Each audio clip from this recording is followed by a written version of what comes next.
You are now listening to Shotgun Sports, powered by Winchester. Recorded in the U.S. and streaming all over the world. We talk to shotgun shooters from all disciplines, world-class instructors, gun clubs, target setters, vendors, and industry-leading companies that fuel the sport. Make sure you subscribe to our podcast, leave us a review, and connect with us on social media. You can also catch our episodes on shotgunsportsusa.com.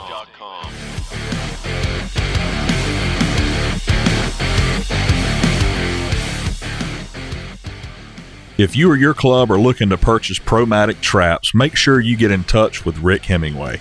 He is the largest Promatic dealer in the country and can handle everything for you.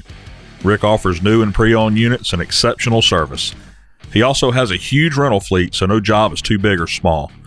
Rick is well known for setting championship-style targets and designing unbelievable courses, so make sure you ask him about his turnkey services for skeet, trap, and 5-stand. Contact Rick today at backwoodsquailclub.com or call 843-546-1466.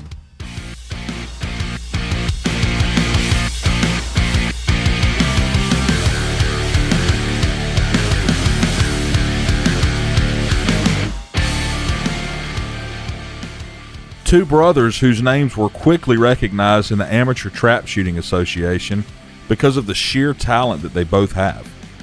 Both are Grand American champions and hold unbelievable records in the ATA. I'm going to get into that, what they're doing now, and what their plans are in the future on this episode of Shotgun Sports USA. Welcome to the show, Matt and Foster Bartholow.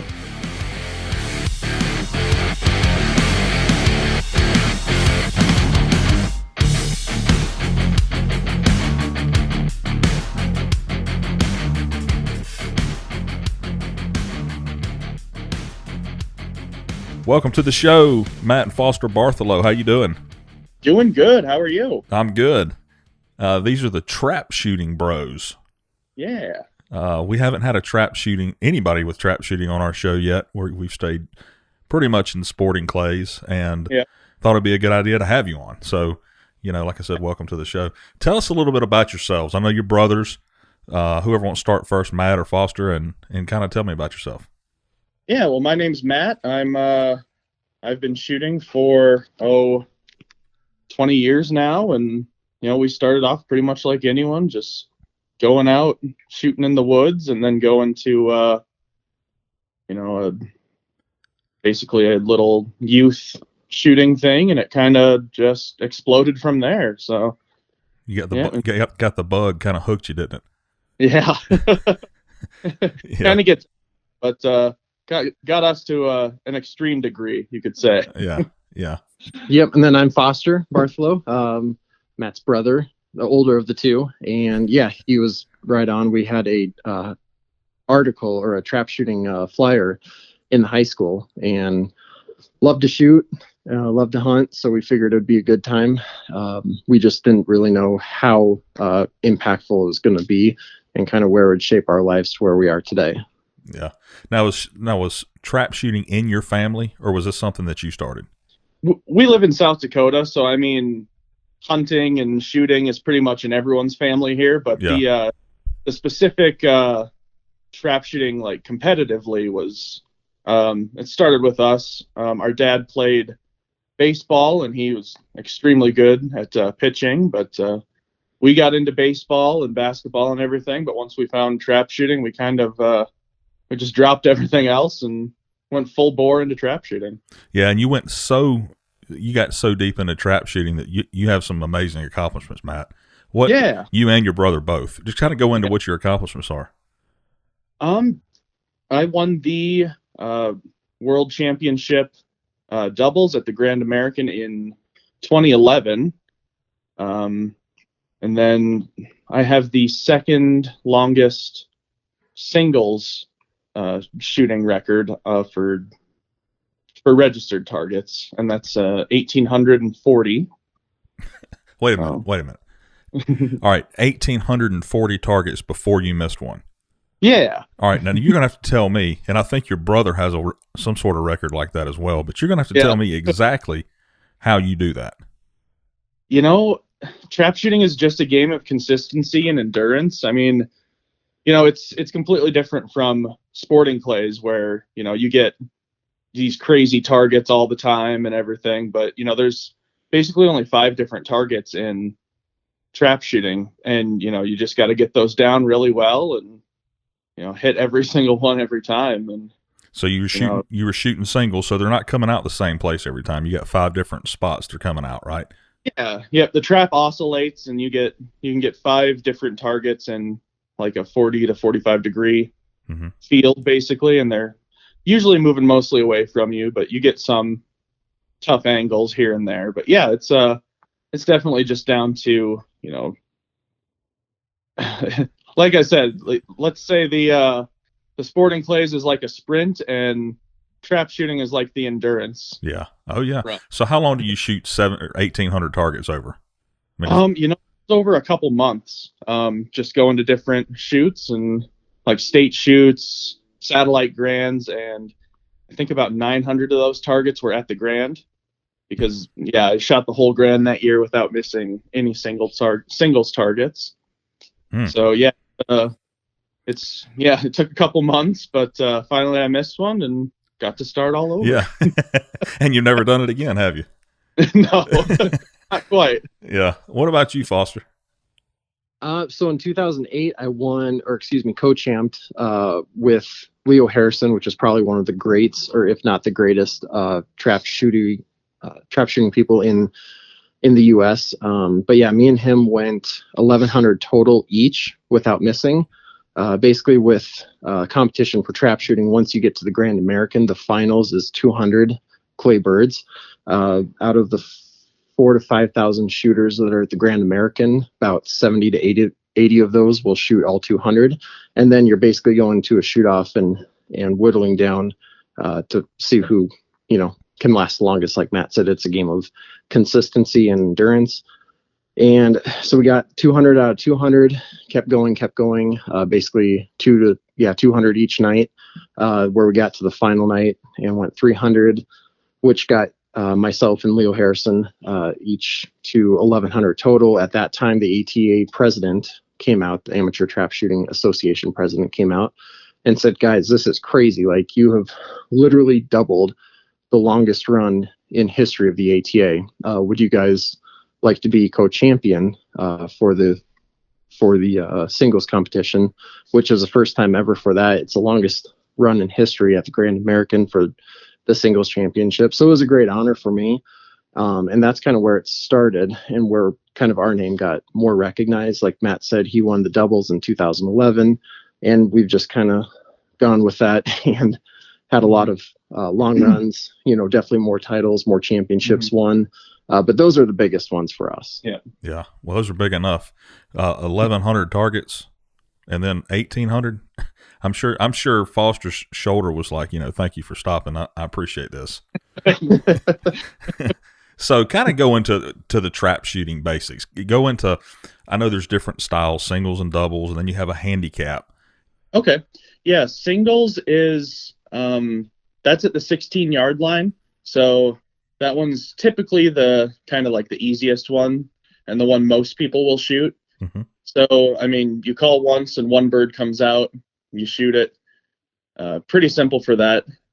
And then basically you have, so with singles, handicap, and doubles, all of them you have 5 posts, post 1, 2, 3, 4, 5 that you'll shoot 5 shells each from. Mm-hmm. It's about 5 people total, and you'll shoot 25, making up a box. And then you typically will shoot 100 targets total for a round. Mm-hmm. And then the handicap, what does that do? The handicap backs you up, like, as far as your skill level. Yeah, pretty much. It's based on how well you've shot in the past. So everyone starts off at like the 18 or 19 yard line, and every time they shoot a good score, they get what we call a punch, and then they move back. And that depends on how big of a shoot they're at and what they won and everything. Yeah.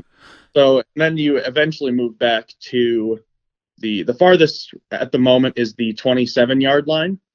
So the people who are back there are usually the most skilled people. So it kind of evens the playing field a little bit. There's an extra 10 yards or so that between the two that kind of make it gives the advantage to the people shooting a little closer. So in sporting clays, you start off in a class, and you, depending on the number of people in the class, depends on how many punches you get. Okay. Is it the same way with at a tournament, that is? So if there's, I'm just going to use numbers, if there's 10 people and you win the shoot, you may get 2 punches, but yet it takes 6 to get out of the class. Is it similar in trap? Kinda. So basically in trap, you'll shoot if you shoot a 96 or higher, you'll earn like a half a yard, and then like a 97 or 98, you'll get a yard. And then also if you win if you win the champion trophy, depending on how many people are at that shoot, you could also get bonus yardage, basically. So, I mean, if you shoot 100 at the grand, where there's, thousands of people competing, and you win, you could be looking at, multiple punches at that point, not just the single or half punch. You might be back at the 27 before you leave. Yeah, and I guess one thing with trap shooting, you have different classes. So for singles and doubles, it goes AAA being your highest class you can be in, to AA, A, B, C, and D. With handicap, it's more on your earned yardage or your yardage that you're shooting at. So it's like 27 yard has its own class, and then 26.5 to 25 or 24 has its own class, and then basically each and on up to the 18, 19 yard line. So you're, like Matt said, you're competing against everyone for the championship trophy, but then at the same time, you can still move down to your own classes. Yeah. So you could be shooting against a guy, so to speak, that is on the 18-yard line, and you're on the 27-yard line. Yep. Okay. Yeah, and there's been people who have won the grand handicap championship that are up at the what we call the short yardage line, which is that 18, 19, 20 yard line too. So it definitely levels the playing field. Can you tell what is the difference in ATA trap and then international trap? Yeah, so ATA trap, they're basically 2 different disciplines. We call international trap bunker trap. Okay. It's a larger bunker, and it's at your ground level, and it has 15 different traps, 15 or 16. Yeah, three traps for each station, basically. And it's more extreme angles, faster, smaller targets, but you do get to shoot 2 shells at each target. So if you miss one, you get another shot. ATA, it's slower, larger targets, less extreme angles. The trap is raised a little bit out of the ground. It's not completely just flush with the ground like in bunker. Right. Yeah, but you only get 1 shot. Both of them are games of consistency. Yeah. There's little differences, but they're very similar. So do you shoot bunker trap also? We did it before. We went down and trained at the Olympic Shooting Center in Colorado Springs. Yep. Yeah, I just didn't know if you ever had aspirations of going to the Olympics and doing any of that stuff. Kinda. We thought about it for a while, but then just kind of decided to focus on ATA. Yeah. One of those things where it is, different sight picture, basically a completely different setup for, between going from one to the other. So it's, as far, at least for me, I'm not that natural like Foster is, so I kind of have to pick one and stick with it. You'll see people out there that do both disciplines. And like we talked about with sporting clays versus trap shooting, you have those people that can go between ATA trap shooting and bunker and do very well. And then you have those bunker shooters that think they're great because they shoot bunker, and trap shooting, ATA trap shooting is easy, and they get a lesson when they come over and shoot trap. So there's some great shooters out there. They're naturals with both, but like Matt said, most people are going to try to focus on one discipline just because the angles are so much different. You're still shooting in a clay target, but at the end of the day, when you can be more consistent, a jack of all trades versus specifically great at one. Yeah. Yeah. Do you guys have your own field, or do you have to go to a club somewhere to practice? We have a club that is, I fortunately live about 2 miles from it, so it's a quick drive for me. Mm-hmm. So I go out pretty much whenever I need to shoot practice. But yeah, we do have it is a club out here in our city that we go to. Yeah. So tell me how your day goes. I mean, if I know you shoot this all the time, and you're both instructors. What is a day like? When do you have time to shoot, and when do you have time to coach? Once we're at event, really try to focus more on winning. I guess we go there with a purpose. That's kind of our motto is why are you there at an event? And that's kind of one thing that we talk about in our clinics that we do. There's two different mental styles, because as you know, trap shooting, sporting clays, they're all very mental, just like sport that you'd be in. And so we go with the mental purpose of going to win versus going to participate.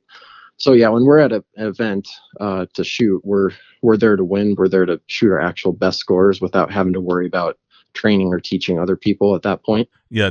All right. So when you're at a tournament, are you like, there's some sporting guys that want to keep to themselves. Is that kind of the way you are, or do you socialize with people, or are you there focused just to shoot and that's it? We kind of have two different philosophies on it. And, that's where when we teach our program, we call it your recipe, because everyone has a different way of looking at shooting, or, different techniques, stuff like that.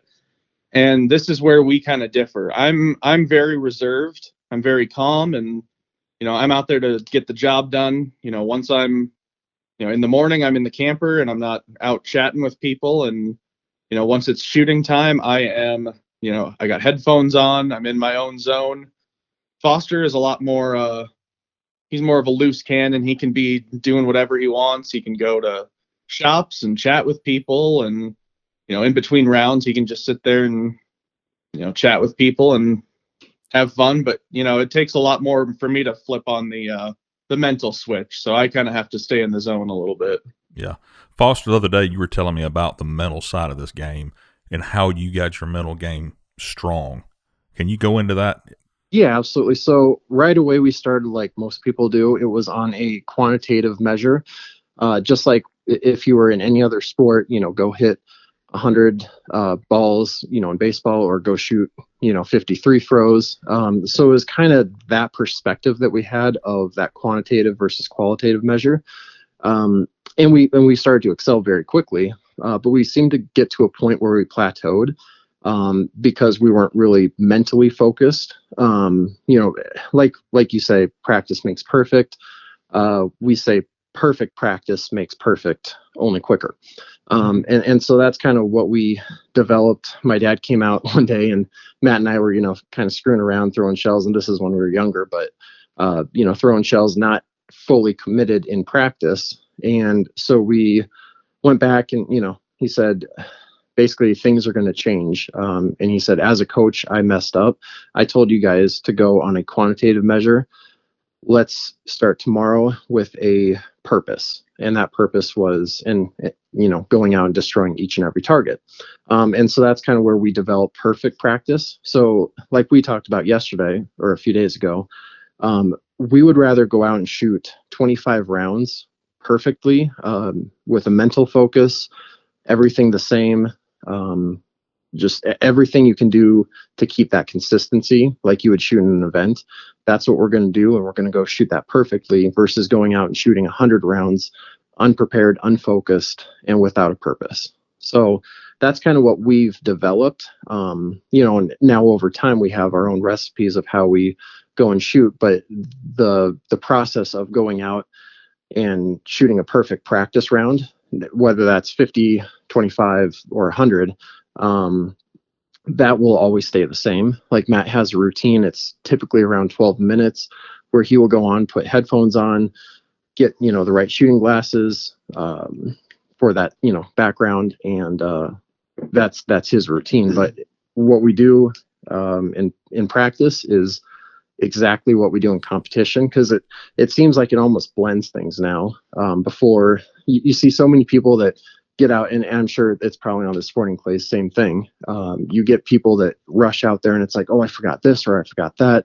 They're running back to grab this stuff and then trying to be mentally prepared and get online and shoot. And as you know, that doesn't work too well. No. So that's kind of one thing that we do, is just the more consistency we can have with our practice, when it, like I said, it blends over into competition. So we're not feeling completely different when we go to shoot competition, because a lot of people break down and almost seems like they shoot practice phenomenally well, and then they get to competition, they fall apart and they don't know why. Yeah. Now, how can you practice and make it feel like you're in a tournament? We're actually pretty fortunate because me and Foster can go out there and compete against each other, kind of. Yeah. We've always the sibling rivalry going, friendly for the most part, which has been good. But we can go out there and compete against each other, and we even do a little mock shoot-offs, kind of, just to just get ready for the shoot-offs, get ready for anything that we're facing in the competition. So any way that you can get out there and just make the actual competition feel more comfortable, it's going to be one less thing to worry about during the competition. Yeah. So is there any pre-shot routines maybe you have when you get up to, you put the shells in the gun? Is there something you do before you call pull? Yeah. I'm one of those guys who has to, has the big checklist in my head. I have to touch my vest, make sure my glasses are on, make sure my headband is right, make sure my shirt is right, and make sure my zipper on my vest is good. And then are you serious when you're telling me all this? Like, you make sure you're dressed properly?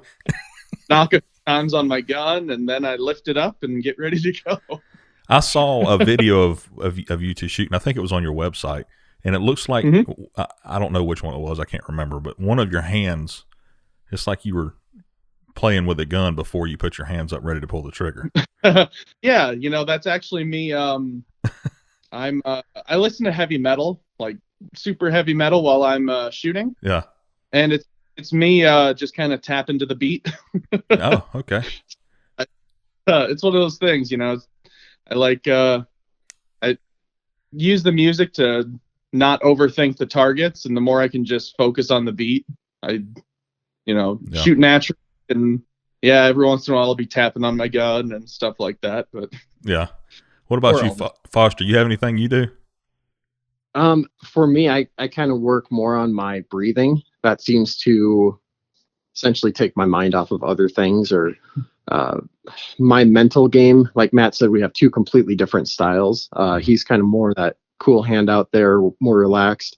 I'm just like all systems go with, and the mental game just clicks for me. And so it's just that different mental style. But I watch my breathing a lot more, and that seems to help me, especially like when you are in those last 5-10 shells where a lot of people start, getting nervous or breathing differently. And it's just, for me, that works, watching my breathing and yeah.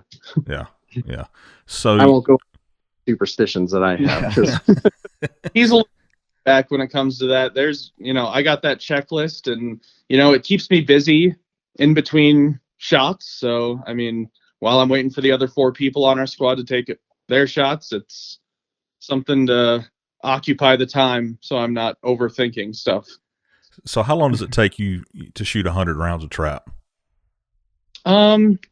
Anywhere between half an hour to an hour, just depending on the squad you're on, how well the shoot is being run and everything like that. And it varies pretty widely. Yeah. Typically 5 minutes. Yeah. Kind of go into your involvement with youth trap shooting if you can. Yeah, absolutely. So we first started, 10, 12 years ago, Matt, and started doing free youth trap shooting clinics throughout the U.S. Since then, we've kind of narrowed things down. We're offering private clinics for trap shooting, and then we also host a handful of free trap shooting clinics during the season. Mostly local. that all come? We actually have quite a few kids that come throughout multiple states. We actually had one last week, or last weekend, excuse me. It was over in Pierce, South Dakota. We present it as a free youth trap shooting clinic. Anyone's invited to come, and we had about 180 kids total, plus all the parents and coaches, and that was from multiple different states that came. Do you know why there's so many more trap shooters and sporting clay shooters? Is it just because of the age of the sport? So I think there's a few factors that go into the higher numbers in trap shooting. One is, I think, the availability to be able to go and shoot trap is a lot easier than sporting clays in most places.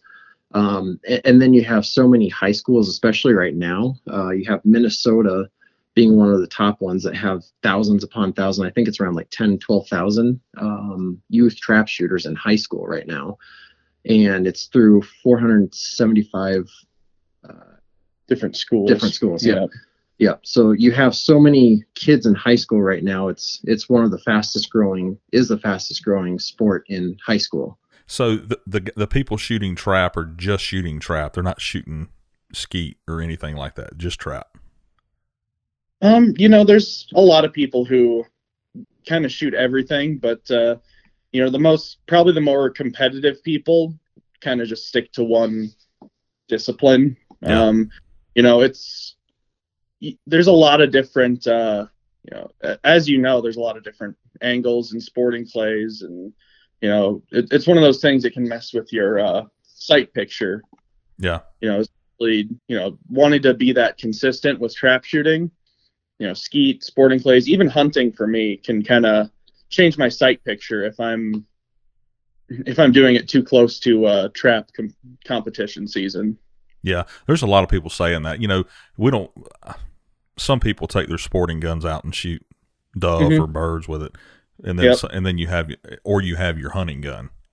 Normally automatics, and it's the sight pictures between the two guns are just way off most of the time. You hold them different. You got big jackets on, or whatever it is. So that's and then, like Foster, who can just pick up whatever gun, and we go to the Grand American Trap Shoot. That's the world competition, and he goes out and shoots around a sporting clays or whatever that a couple days before. He can just pick up whatever. Such a natural, but and you're over there listening to Motley Crue, right? trying to get into the mode. So Foster, how do you like shooting sporting clays? It is so much fun.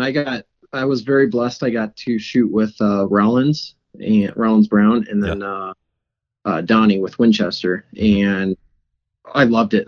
I was shooting my over/under for trap shooting, but I did pretty good. Man, I want to pick that up because it is so much fun.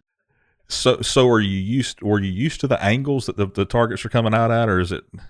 Is it kind of like a sporting shooter could go to a trap field and kind of hit them okay in the same way if a trap shooter goes to a sporting clay field? Like Matt said, for myself, I've been around the hunting, and that's one of my huge passions. So the different angles, I've already kind of figured out for leads, and at least have a good idea of what I need to do. Not saying I'm great at all by any means with sporting clays, but that's for me, one of the strong points is that I have a background with different angles and kind of know how to shoot and swing and everything, where some of the people getting into it might find that trap is really easy, sporting clays is really tough, or vice versa. Yeah. And something interesting about you, Foster, is you're left eye dominant, but a right-handed shooter. Yes. Yep. That's a great point. I've had to do a few different things. I use the dot system. I don't know if you know much about that. Yeah. Where basically you're covering up, for me, my left eye, so it's not interfering and allows my right eye to take over, so I'm not seeing two beads. So yeah, that's one thing that I've kind of had to overcome, but it works. Yeah. You find the system for you. Yeah. So how does that, do you have to change the way you stand or the way anything you do since you're left eye dominant? Do you stand a different way? Do you hold, do you do anything different? My hold points are a little bit different from Matt. I'm able to kind of hold a little bit of a higher gun since I'm a two-eyed shooter. you can use that second eye open to get a little more depth and Right. almost through the barrel to look at the target. So I get to hold a little higher. Foster definitely has to hold lower so he doesn't lose sight of the clay pigeon as it comes out. Yeah, so even with the eye dominance, it's one of those things with my recipe that I have to do to make it all work, and it works very well. I think we probably could talk a little bit too about footwork. I know sporting clay shooters might have a little bit different stance because they have so many different angles that they shoot at. With trap shooting specific, we really try to focus more on like a solid base, having the right footwork so you can use your whole body as a turret. Just like with golf, if you can use your hips to swing, you're going to be more consistent. A lot of people think with shotgun shooting, it's all arms, to get target, but we really try to focus more on the whole body, using that, like I said, the whole body as a turret to more consistently get to your target. Obviously, you're moving your arms up and down to get to the bird. But that's one thing that has helped me is keep more of a consistent footwork and base and be able to use everything. Yeah, the more you can use, even your hips to, really swing towards that target, the more stable you're going to be, rather than, standing sideways and only using your arms. So one thing we kind of talk about is more of a forward stance, kind of like we were eating, like there's like the hunting stance that we talk about where you're more like a rifle shooter would be, with the gun kind of slanted off to one way. Where trap shooting, we talk about opening up that stance, squaring up a little bit. Thank you. And so it's one of those things where if you can square up a little bit more, you can use your hips, your whole body to turn, and it's just more consistent. Like I said, I'm not too sure if that would follow through with your sporting clay shooters, but it might be something to try. Because we've noticed, even with, like we talked about, where your eyes sit, that has a huge factor in it too. If you have like that hunting or the rifle stance where you're so turned, you're using a very small part of your pupil to be able to see, and so you're really straining your eye a lot more. Versus if you square up or open up to that trap house, you are able to see a lot better vision.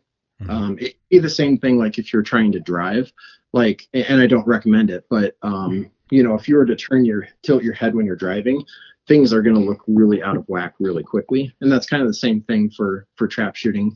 The better you can see, the more consistent you're going to be. Yeah. All right. So you're talking about the eyes. What kind of lenses do you use? Or what color, I should say. Sure. We've been fortunate to kind of work with L&M lenses. Right. The owner of L&M lenses, actually, I'm colorblind, so he worked with me quite a bit to find out an awesome colorblind friendly color.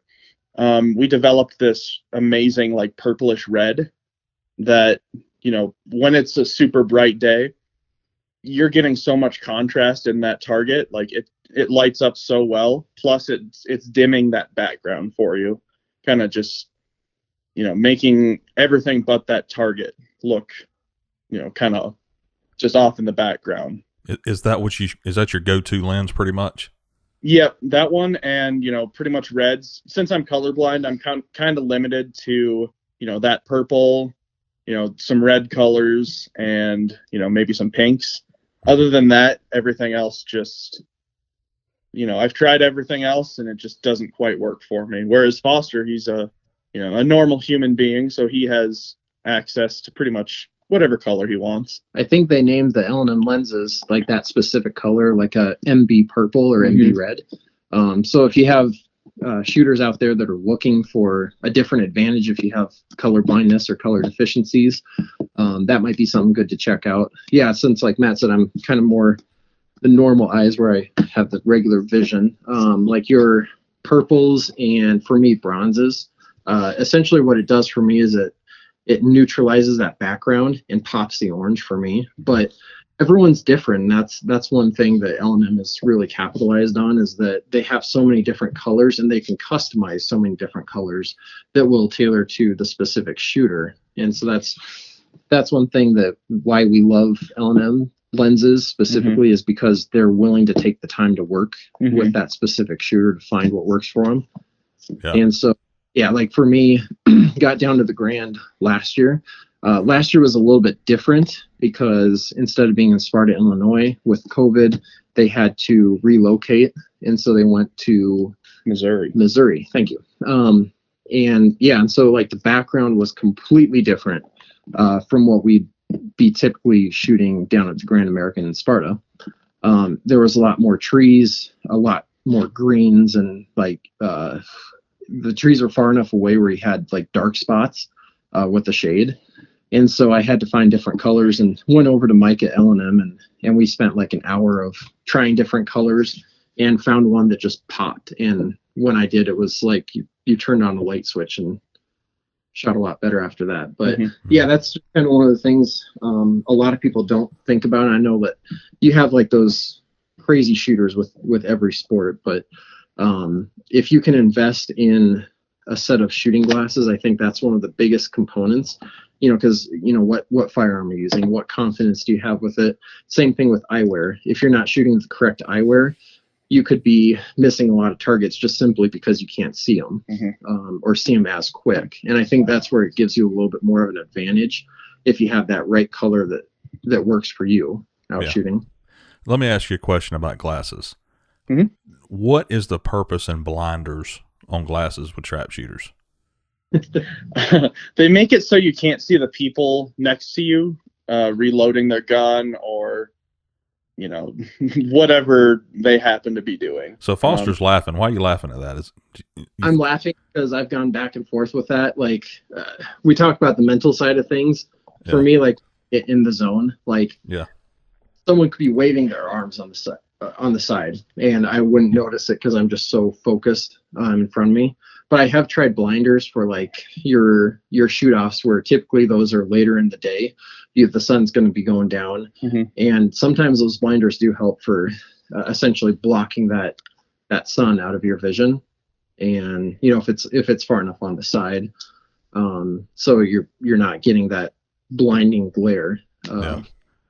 So that's another advantage. But for some people, they work great. Like Matt said, you know, if you have other squad members that move a lot, that might be a good option for you. And yeah, I mean, for some people they work great, and then others like myself, it's just like I can't shoot with them on. It's the same hat. I cannot shoot with a hat on. Just one of those things that like the bill sits too low for me, and it just feels different. So I haven't seen a picture yet with Matt with blinders on. I do not shoot with blinders either. It's I can kind of just, you know, visually I can tone things out. It's just, you know, as far as the mental side, that, you know, listening to music, that's the part that I really need to tune out while I'm shooting. Visual, that's one of those things. Doesn't If I see someone moving, I'll just kind of forget about it. Or if I see, you know, doves flying out in the distance, I'll get excited for a second, but then get back into it. Now, go into your chokes. I mean, do you leave the same chokes in if you're shooting the 27-yard line? Is it just one choke you shoot? For the most part, yeah. We like to shoot full choke. For pretty much everything. Sporting clays guys are going to think we're crazy, but yeah, we use full chokes for everything. The only thing I don't use it for is the first shot for doubles, just because it's such a close shot. I open it up to an improved modified. I think I have a modified in mind, but yeah, we shoot tighter chokes on average just because you can see where you hit on that clay bird. One, it gives you confidence when you turn that target inside out, but you can see where you're hitting on that target. So for most days, you know, we have a good general idea of we're going to be in that range of where that clay bird is. But if we hit like the front part of the clay bird, we can make either footwork or hold point adjustment. So it's kind of like that self-correction in the field. So yeah, if we're consistently hitting the front ends of the target off, we'll make a hold point or footwork adjustment, and then we're back in the game mentally and physically. Yeah, it helps us just identify how we need to adapt for that day's conditions and everything. And, it helps us dial in to exactly where we need to be shooting. Go into what you use, the type of guns you use, and the type of shells you use in trap shooting. For me, I use the Browning XT, and I use a different barrel setup for, I have a different gun for each discipline just because I'm kind of wacky, and I have a different setup for each discipline as far as the height and everything like that. You're talking height of the rib? Yeah. Okay. So I'll use the unsingle, the underbarrel single for handicap, the top barrel single for singles, and then obviously the double barrel for doubles. I'm pretty similar to Matt with my setup. I have that Browning XT top single for singles. It's a lower rib, so it just everything lines up, and you can look right over the bead and see everything very easily. Less guesswork. Yeah.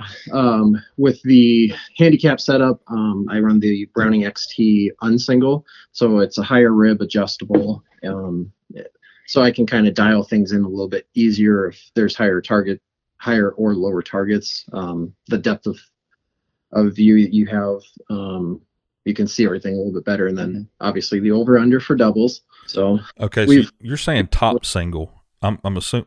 Explain what that is. So for trap shooting, when you're shooting singles, you don't need that second barrel. So they make what's called a trap combo. So you'll get a double barrel and a single barrel that'll fit action or the same receiver.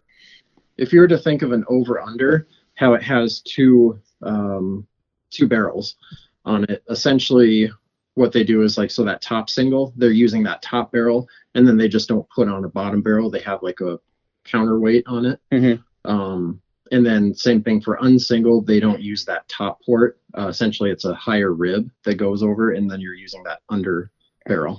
So what kind of what shells are you required to use? Our shells have to be a little bit slower than sporting clays. The maximum we can have is a shell going 1,250 feet per second with an 1.1 ounce load. And I believe the largest shot we can have is 7.5, and smallest is 9 or 9.5. Do you practice with the same ones that you shoot with? Always. Yep. Do you think that's important to be able to do that? Yes, definitely. Because if you're especially making sure all of the specifications on it are the same, you really want to be consistent with that. If you're shooting something that's 1145 feet per second for practice, and then you switch to 1250 for competition, it's going to be you might be in front of that target, and even if you're in front of that target for one time and you miss it, that's that knock you out in trap shooting, because it is that game of consistency. Yeah. Very specific routine or recipe, what we call it. So for singles, we use Winchester AA heavy 8s, going at 1,200 feet per second, 8-shot. Handicap, we use the silver bullets, which are AA super handicaps. The 7.5. 7.5 going 1250. And then both Matt and my recipes for doubles are the same. We use AA light, which is 1145 8-shot for our first shot, and then a heavy 8, which is the 1200.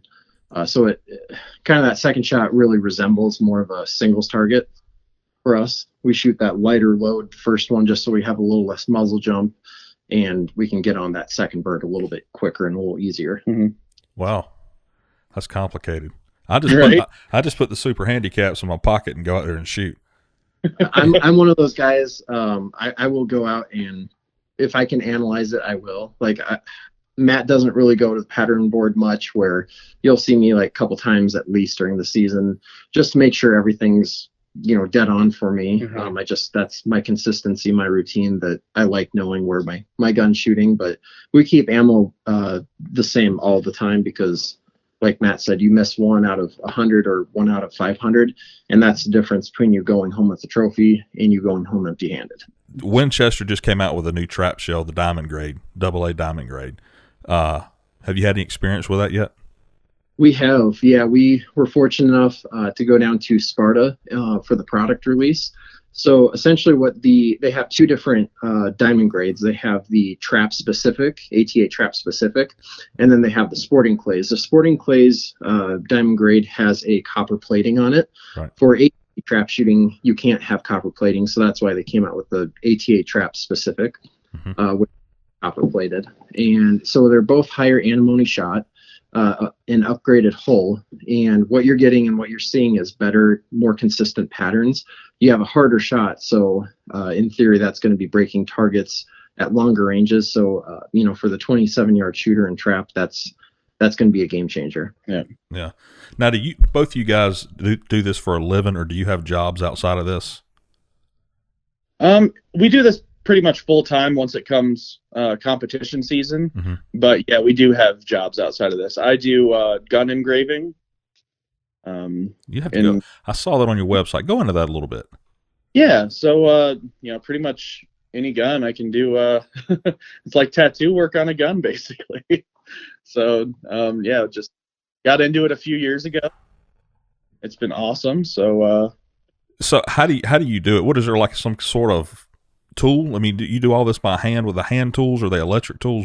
How do you do that? I use the pneumatic system, which is basically like an air powered thing, but yeah, it is hand done. If you kind of think about it, like, you have like a pedal for your foot, and that controls how fast you're engraving. But then, yeah, you just kind of dig in with your tool and make some lines and make some cool patterns out of it. It's incredible.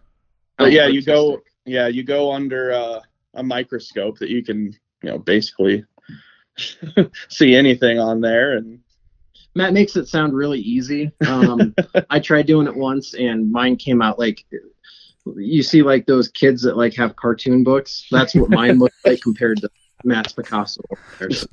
So have you engraved your shotgun any? I have. I've done some of my spare guns, just doing, practicing different styles and stuff. But all of my main competition guns are already engraved. So yeah, no. Yeah, that's that. There's no. I don't have a steady enough hand to do that. I'd be like Foster. I'd have stuff everywhere. Right. Yeah. I couldn't even write my name on the gun the right way.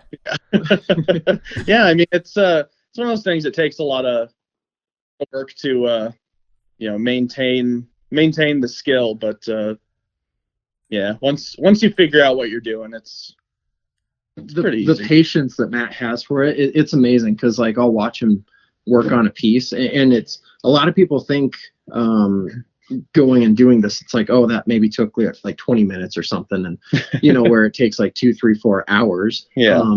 But it's pretty cool watching, because it's like I said, like Matt will do this stuff and just take his time, and the artwork is beautiful that he does, that he creates. And then I tried getting on there, and it looked like a stick figure at best. Yeah. But I'll go out, and it's just one of those things that you have your passion for what you love to do. And I mean, I'll go out and sit in a goose field all day and wait for geese to fly. But you get me on an engraving machine, that's a completely different story. I get frustrated really quickly. Yeah. Now you're Foster. I guess both of you are really into hunting. I know Foster, I've talked to you, and you said you were. What kind of hunt do you like to do?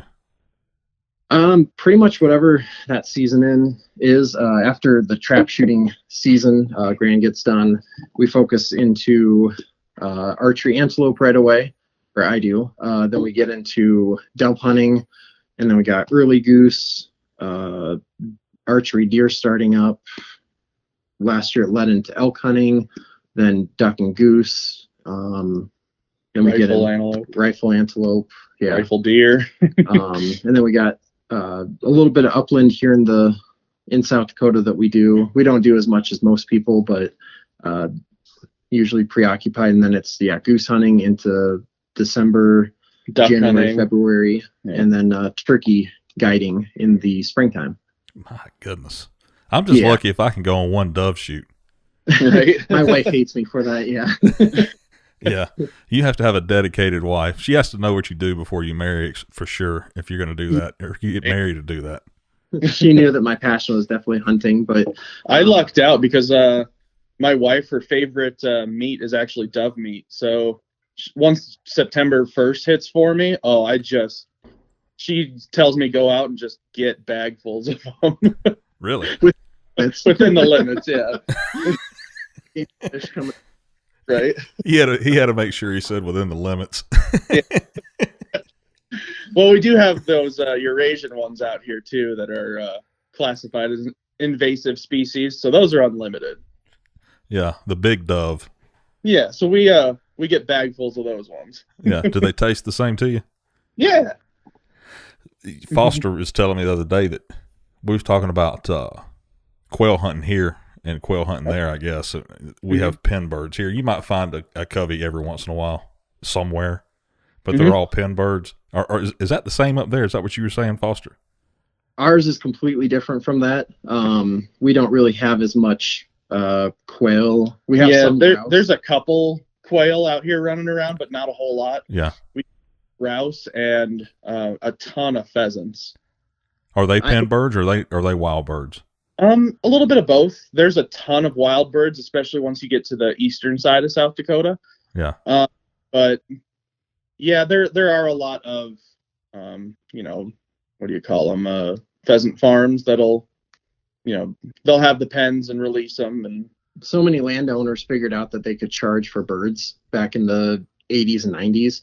And it's pretty common to see if you go and knock on a door, a landowner will let you hunt pheasants, but it's usually going to cost you a couple $100. So we don't do that as much. Just we have friends that have obviously farms and a lot of ground, but it's a 4.5, 5 hour trip for us. So we stay around here and do more waterfowl and turkey hunting, deer hunting, antelope, everything else. Yeah. But yeah, our quail out here, we don't, like Matt said, we don't have a ton of them, but I've been going after like the same quail cubby for 4 years now, like every single time, like, cause there's like one group and they always get away. So this year I was dedicated and like I put on 4 miles, I think, walking for these things around this field in a sunflower field. And finally they got up and I was able to shoot one. And it was like I was a kid in a candy store at that point. He walked for 4 hours and shot enough to put on a skewer. Right? Yeah, like an appetizer. As far as Browning's concerned in your shotguns, I know that's what you shoot competitively. Do you shoot Brownings while you're hunting? We do, yeah. Yeah, we have the full line of Satori's 725s for trap shooting. Like we talked about earlier, Matt and I just stay in that XT line because when you have something that works, you don't need to fix it. So, but yeah, then we have, several Browning shotguns for hunting. They just came out with the Maxus 2, and I've been fortunate. We use that for goose hunting. It's got like the rubber over moldings in the right places, like a forearm and grip. Right. Just the controls are a lot bigger, so it's easier to handle. It's me perfect. I've loved it. We've gone out and tested it for Canada geese and ducks when it's -20, -30 out. Yeah, performed flawlessly. And then I was able to go with Browning to Arkansas, and we used it for snow goose hunting. And like with any gun, when it's first coming out, you always kind of worry, like especially for snow geese, you're adding 9, 10 plus extensions. How is that going to change ergonomics, and is it going to cycle? And it performed, like I said, flawlessly. It was cycling. We burned through rounds and had fun with it, but it never failed on us. Which one of you are the better hunters? Definitely Foster. Well, to a point. So like I do. So we have two different philosophies again. I go for about anything I can. Matt loves dove hunting. I love dove hunting, goose hunting, pheasant hunting. I'm much more relaxed when it comes. I'm a casual hunter, I go out there to have fun, to, relax, forget about, whatever's on my mind that day. That's why I'm out there. Foster's out there. I go out there with a purpose. Yeah. So. He's the competitive one when it comes to hunting. Like, don't get me wrong. Like, if we go out and we don't shoot anything that day, it's still a great day. But yeah, I go out for a reason, because I want to, hunt and I want to shoot something like anyone else. But yeah, you get out in the field dove hunting. Matt's a completely different animal. Like, I feel like I do pretty good I'll call him up and like, hey, I got like 7 doves and where are you at? Matt goes back and he's like, I've been done like 20 minutes ago. It's like, oh my gosh. Like, yeah. On dove hunting too, I love it because, you go out there, you throw a couple of boxes of shells in your bucket and you go sit on your bucket and shoot some doves. Foster's got all these, Willy Wonka contraptions out there, and he's ground blind for freaking doves. And it's like, God, just. He hates it. Like, I'll bring out like 15 lucky duck doves. And yeah, you go out there kind of like I do, it sounds like, Matt. You go out there I'll just pull the truck up and just step outside the truck and just stand there. Yeah, exactly. Yeah. You don't need all that funky stuff. Those Mojo Dove and all that, Hello. Right. I've got some of those, and they just stay in the toolbox of the truck that I'm hunting out of, Yeah, he enjoys that. I enjoy my way, but yeah. Sometimes we'll hunt together when we can, but, we'll butt heads every once in a while, too, just with our different ways of looking at it. Yeah. When you're elk hunting in Colorado for rifle, and it's a 5-day season, but we get out there, and I think like the 8 days that we were there, I walked like 97 miles. No. Right. Like, I had a tractor and I was, following, and it counted like 97 miles. And that's not through like just, walking straight. That's up and down ridges at 10, 11,000 feet. And it was, yeah. So they're, like Matt said, 2 completely different styles of hunting. Let me tell you something. If I walk 97 miles, I better have shot 1 every mile. Right. I feel very fortunate. I did get 3 bulls in 3 years in Colorado, so maybe that worked. But yeah, it's want Cameron beast mode on that one for sure. Get into who your sponsors are. Who helps you in the sport? All right, so we have been blessed to partner with Browning Firearms. We shoot Winchester AA shells for trap shooting. We use Breakthrough Clean for our cleaning products, and we have L&M lenses for our shooting glasses. Mm-hmm. But yeah, we've been blessed to have those sponsors, just like we talked about with the youth clinics, and like Winchester sent like 25 flats of shells for us to give away at all these youth clinics that we're doing. So it's cool to see, their involvement with the sport and helping it grow. Mm-hmm. 'Cause I know like right now it's tough to find shells. So like when these kids were winning shells, they were ecstatic about it. Right. So some of my sponsors that I have for hunting, one is Onyx Hunt, which if you don't know about it much, it's like the greatest mapping tool ever for hunting.